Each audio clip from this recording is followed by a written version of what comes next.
خب دوستان این قسمت سوم طراحی آودیه.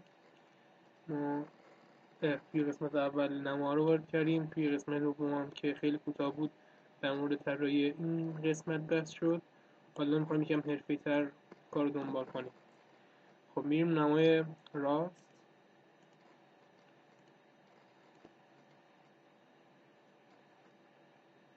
دستور اسپلاین از این نقطه به تقریبا وسط. خب رو دستور اسپلاین کلیک میکنیم که فلش ها و نقطه ها بیان. به صورت این قسمت رو به صورت ورتیکال قرار میدیم. اینجا یکم میاد تا خب اینجا خیلی مهمه یه خط ساختاری از این ابتدای اسپلاینمون به صورت عمودی، حتما این باید عمودی باشه و کوانسیدنس بشه به کف کار. خب حالا میریم نمای بالامون.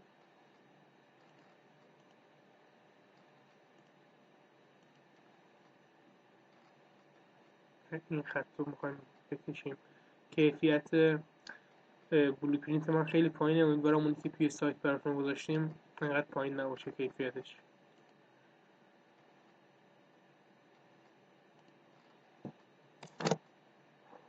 خب این قسمت هوریزنتال،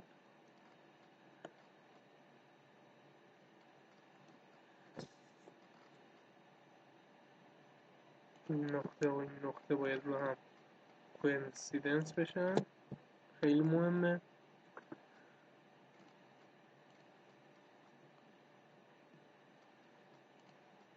حالا این رو یکم میاریم بالا که تقریبا موقعیت خودش قرار بگیره. خوبه. حالا دوباره یه خط ساختاری به این شکل رسم. حالا میریم نمای عقب.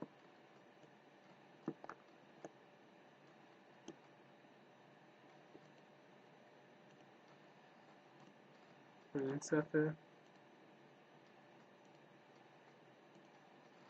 خب الان نمای جلو مانع دید ماست، یا اینو حذف یا اینو هاید میکنید یا از این قسمت نمای عقب رو انتخاب میکنید. انتخاب بکنید. خب دوباره اسپلاین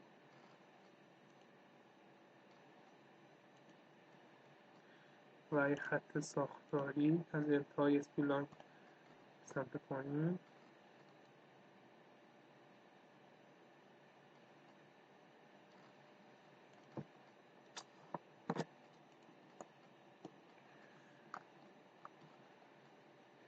این دو نقطه رو هم قرار میگیرن.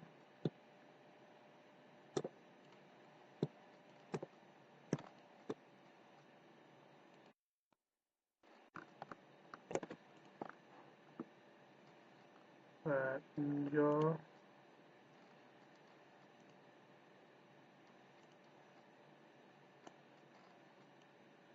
به صورت هوریزنتال در میاد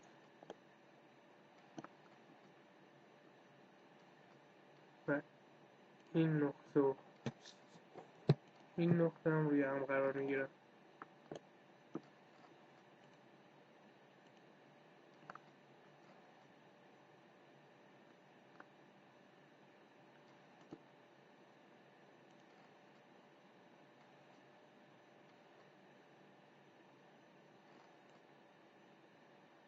خوبه.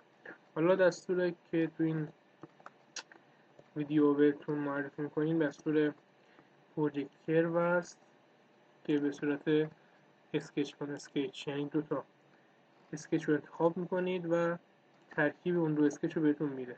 میبینید یعنی الان اگه از پشت نگاه کنید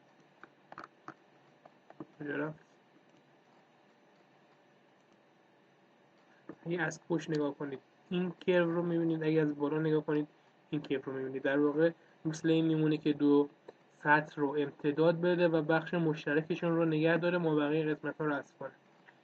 خب حالا از دستور سویفت استفاده میکنیم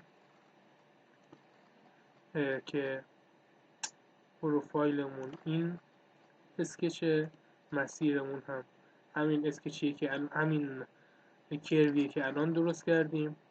فقط بخش آپشن بهتر که کیب نورمال رو بذاریم. کیب نورمال.